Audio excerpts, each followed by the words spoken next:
Comrade Joe Ajero joins us now. We're talking about, well, there were some reports around electricity tariff hike once again. I think some papers reported that a few days ago. What is going on in that particular sector? That's the reason why we're being joined by Comrade Joe Ajero, who's the Deputy President of the Nigeria Labour Congress. Comrade Joe, welcome to Sunrise Daily this morning. Thank you very much.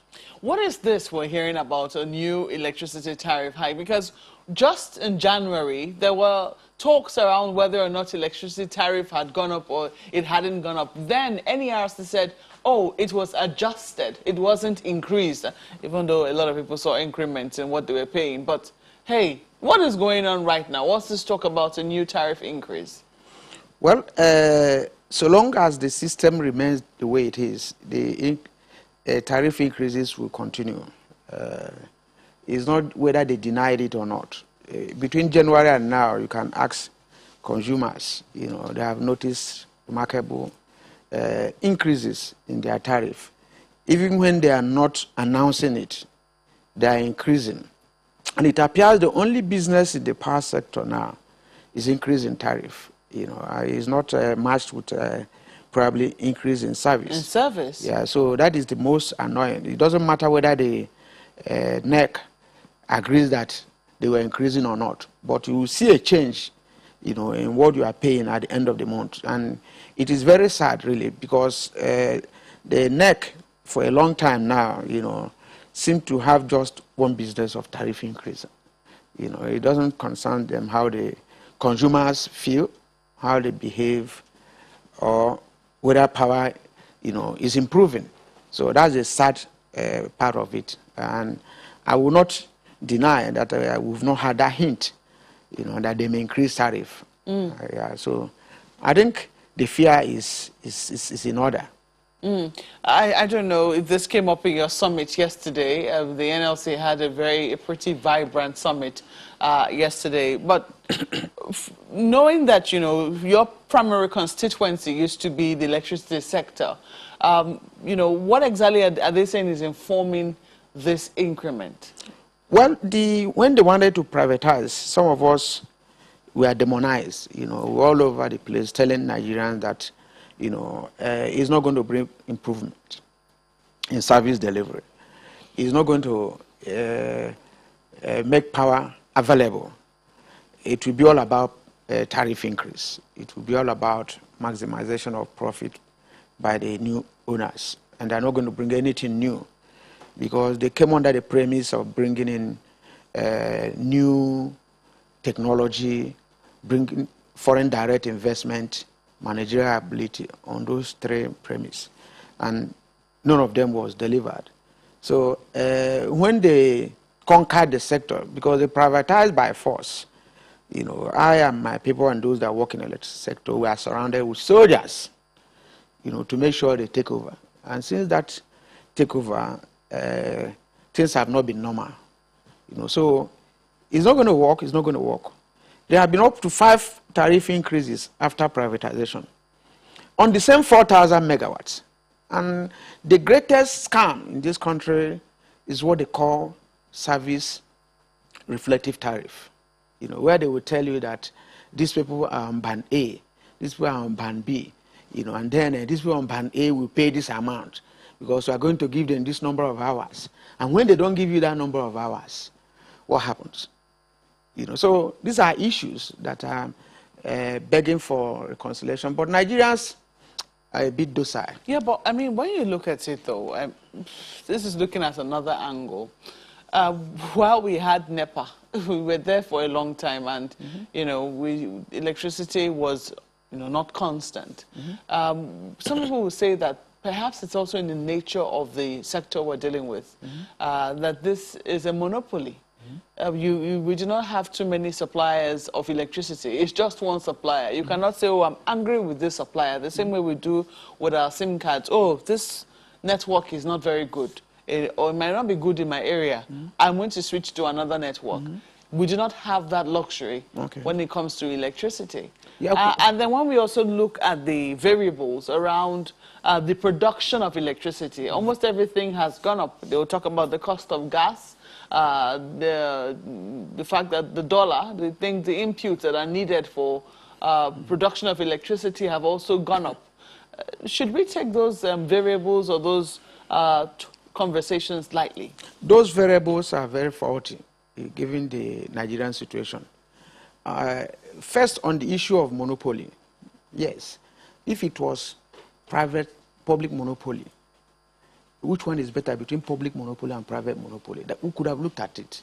Because we are talking of reform and changes. If we are moving from a monopoly by the state and we move to private monopoly, then it's a very dangerous phenomenon. But it was not entirely monopoly if you look at it from the aspect of maybe if they wanted to deregulate the sector. Because since 1929 or thereabout, those in Jos area, we are not having monopoly because NERC is a private power company that operated in Jos. And my union unionizes the workers there to date. So they had a choice, NERC line, NEPA line, and they were running there. And when they started this reform, they first of all licensed so many companies, Farm Electric, all of them, about 25 of them, so that they will equally run in the same vein. So that you have private sector and public sector operating. You have maybe a weak NEPA with low tariff anyway. And then you have maybe maybe whichever company, private, that gives you 24 hours and you are ready to pay for it. Now that is what the market is all about. Market is all about choice. If I don't want this, I'll go for this. That was equally why NITEL was killed. Because if NITEL was operating with the GSM with low tariff but poor service, people will have a choice. Now but when on the issue of the premise they came up on gas, gas is here in Nigeria. Gas is not imported into Nigeria. So if anybody is telling hydro is here, the other day they were talking about reducing the capacity they want to build in Mambila from 3,000 megawatts to about 1,500 megawatts. Why will you do it? It's entirely hydro, and we are not exporting it. But by the time you get all the turbines already fixed there, every year you now charge us money for dollar. For that same turbine, some of the turbines in this country have stayed for almost 40 years, 50 years, and they're still charging us on the current value of the dollar. So where does that happen? And then when you want to even supply the generating companies in Nigeria, you supply to them at dollar rate to sell to Nigerians at naira rate. So they convert it. So who is fooling who? What is happening? I think we should come out openly and explain to Nigerians the so-called market we're operating. Yeah, but the companies that mine the gas, they usually have to, it's a big risk for them. It's not the Nigerian government that all gets other the gas. Operators, manufacturers association, this and that, they are getting gas at $1.50. And in the power sector, you are giving them $2.50. It's not done anywhere. So if you can give other producers in the country at that rate, what is happening in the power sector? Besides, those producers are dependent on power for them to do business. So nobody has come up to tell Nigerians exactly what is happening in the power sector. Have we been able to successfully question that? We have questioned it in the committee they set up, and we met early this year. Since that time, no meeting convened. We stated clearly that this rate you are giving to other producers in the country, do same in the power sector. If you do that, even the current tariff will come down. However, even when they do that, they will not bring the tariff because power is equally generated by hydro. But the cost now is on gas. Nobody is telling you that, because we have this percentage generated by hydro, let us charge tariff based on this. They now mix everything together and charge it as if every power generated in this country is through gas. And Nigeria has not really looked at other sources of power. Besides, what they are doing is what I call political power stations. We set up power stations where the source of generation is not there. And if we continue this way, that's the problem we are going to have. We talk of gas. The other day they were trying to commission a wind turbine in Katsina. There are other sources. The coals are there. The coal is there. from Benue to Kogi to Enugu. You know, why are we not generating through coal? 40% of power generated all over the world is through coal. So what is happening? Why all this gas? If gas is not favoring us, we'll look at other options. We're also signatory to the climate change agreement, and coal is not perceived to be one of the cleanest sources of power. There is clean coal. Go to South Africa, you know, that is what is happening there. Well, I'm just, you know, I don't know why we're not using coal. I'm just thinking that that could be one of the reasons, yeah. But I'm thinking of having other sources that are not as clean as even coal. You know, so I don't think that is the problem. It's not. There is clean coal, you know, and Nigeria coal is not. After the process, when you process it, you see that there is no environmental pollution. You know, go for ask ESCON, South Africa, what they're doing with the coal. But has this come up, this talk around the electricity tariff hike? Do you know what is informing it this time around? No, when we met last, we said no to it. You know, and about 2 weeks ago, they wanted to convene a meeting, they put it off again. Because we faulted those assumptions on gas, an increase in, what is it called? Foreign exchange and inflation. These are assumptions that are not under my control, not under your control. So when you wake up tomorrow, if dollar is 600, that means they are going to buy gas from abroad. You know, that's what they're telling us. And we told them, no, these are assumptions that are strenuous. And you can't continue to shift it. As of today, any worker that earns 30,000 minimum wage, you know, and each time they increase tariff, they create inflation. If you increase tariff today, the same people that instigate inflation benefit from it. Watch, if there is tariff increase now, inflation will go high. And they come next tomorrow to say inflation has gone high. You know, we need to increase tariff again. So it continues to go in a circle. You know, and nobody knows when. And Nigerians are keeping quiet. That's the problem. You know, what type of economic policy is this? Well, we really need to put questions to NERC to find out what is going on in that particular sector as to whether or not they're increasing tariff or not. And if they are, what are the reasons this time around? But let's flip this to Lagos now. Gentlemen. Well, yeah, actually, we did reach out to the NERC. As you can see, they're not here. Meaning they declined the opportunity to explain or shed some light on what is going on. But let me ask you, the NERC, they say they rely on this Electric Power Sector Reform Act, which mandates them to review the tariff, minor review every 6 months, a major review every 5 years, based on the vagaries of the economy, some of which you've highlighted.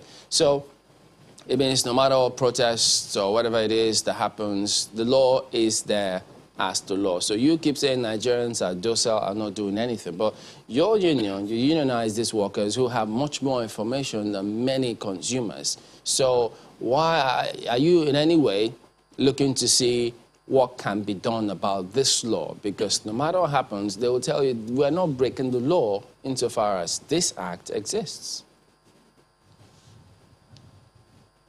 Well, I think the issue of amending the law has been before the National Assembly up to now, you know, and if it has been before the National Assembly up to now, it's their duty. Even last year, when this issue came up on the tariff increase, you know, the matter came up that even the composition of the NERC should be looked into, because they were working under the assumption of issue of consultation, and we know the weakness of consultation. Because consultation in a delegated legislation, you know, you are supposed, is for your information, not for necessary action. Even when they consult the whole Nigerians on the issue of a tariff and Nigerians say no, the law they are talking about, you know, they are still free to go ahead and increase tariff. That's the problem of that such delegated power that we are enjoying. And they say they are covered by the law. And law is made for man and not man for law. And that law that says every 6 months, you have to adjust upwards.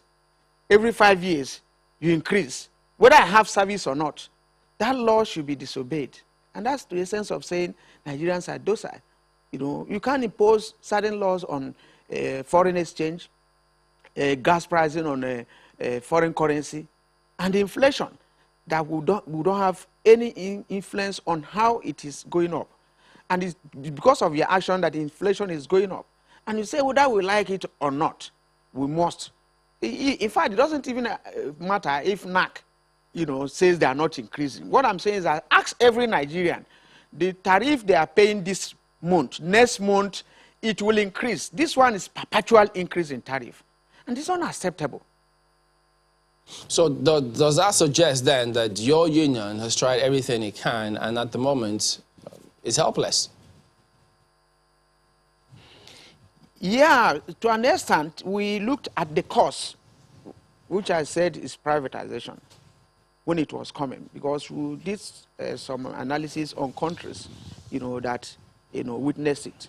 And we knew that when it comes, and that the private man will be there to make his profit. And we know that it is not going to guarantee increase in power. And we inform Nigerians. Some of you in the media knew the process. And after informing Nigerians, and it is here, and the whole thing is happening again, the same way we predicted it is the way it's happening. As a union there, our duty is to inform Nigerians, because we are not the only people using electricity. We are not the only people paying. Is to inform Nigerians on the issues, happening in the sector.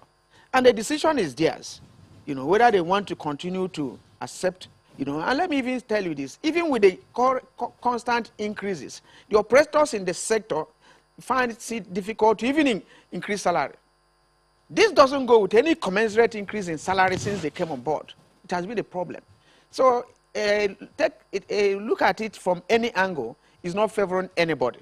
So we can't keep quiet in the power sector as workers there and now maybe go back to negotiate only salary increase to the detriment of Nigerians who need these services. One other question that will arise from this, Comrade, would be, okay, because it's also been, part of the talk from the discourse or concerning the discourse, that they are not even able to sufficiently collect the revenue from the people.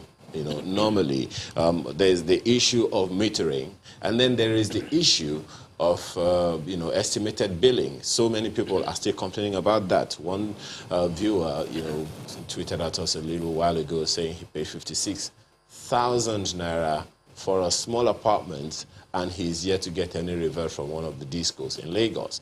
So in terms of collecting revenue, there's still a huge shortfall from the discos in that regard. And then there is the issue of metering for the people. The joke out there is that the discos do not want to meter people because they will not get enough, revenue from people from metering as opposed to estimated billing, because that is something that they will have to come and clear themselves. But where you sit, and from what you know, if the discos are able to increase their capacity to collect revenue, will there really be a need to increase tariff to the detriment of people?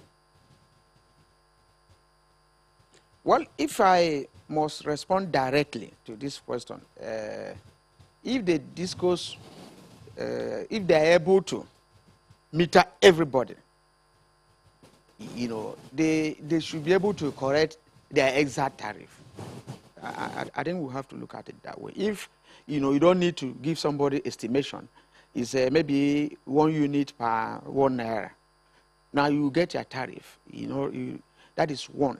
No, but you see, issue of revenue efficiency, collection efficiency is very key. It's one of the promises they made, that collection efficiency is one of the promises they made before the sector was handed over to them.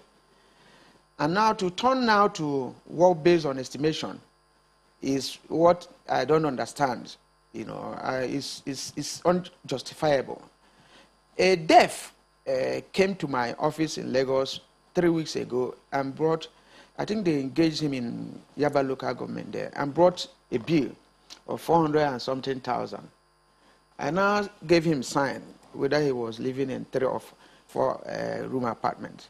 And he did like this for me, apparently that he's living in 1 room.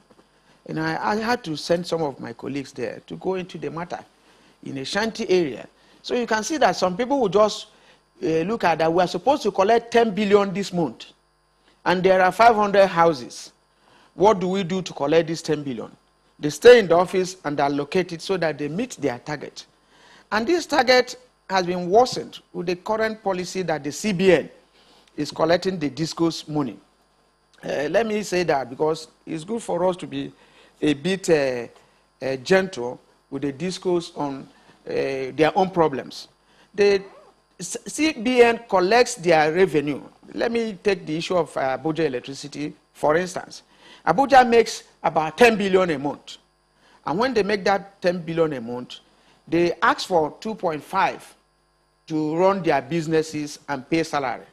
Because their salary is on about 1.2. And then the NERC approves 1.8 for them so that they can have operational costs and others. But the CBN releases about 800 million to them. Not even enough to pay salary. So why is this happening? Why is the CBN doing that? You know, so you see a lot of confusion. The same people that set the rules violate it and make it difficult for even these operators to operate freely. So there's a whole lot of confusion in the power sector, which was the reason they were giving us before, why it was being privatized, to bring efficiency, to ensure that there's, you know, a speedy resolution of issues when they come up. But we are not seeing it these days. So the entire power sector needs a proper examination if we're moving forward. Well, we sincerely hope that the issues will be resolved as quickly as possible and that we will be able to hear from the NERC because they are the regulators of the sector and they shouldn't shy away when the people, when there are stories around another increment. Shortly after we saw an adjustment in January, and let us hope that they will be willing to, you know, explain and perhaps even to the discos themselves because they might also claim that they are not making any profit. I don't know if you have heard any word about profit because they are one of the most indebted sectors. As the electricity sector, it's one of the most indebted sectors around the country. I don't know. I think it's the GENCOs. Yes, the GENCOs owe a lot. Yeah, a lot. The discos are supposed to be the collectors. Have they been able to break even themselves? Yeah, but you see, this is not new to us because I even told them. That was what led to the emergence of Electricity Corporation of Nigeria, ECN, and Niger Dam Authority. It used to be separate companies. They now say since the Electricity Corporation of Nigeria is at the collecting point, when they collect, they don't remit to the generation. That was how they merged them to be NEPA. Now at this point, in the same country, within a few years, we now splitted again. Even the discos, when they collect, they were not given to the GENCOs, which now made government to have a central place of collecting this money. And now they are not even giving the discos enough now to do their own business. So this problem that led to the emergence of NEPA is still there. Or maybe we should be hearing from the power minister, the Minister of Power, as to, you know, how a holistic overview of these problems and the solutions that are, being proffered. Because at the end of the day, what we really want is electricity in our homes and our business places. But we have to thank you, for never shying away anytime we call on you. Comrade Joe Ajero is the Deputy President of the Nigeria Labour Congress.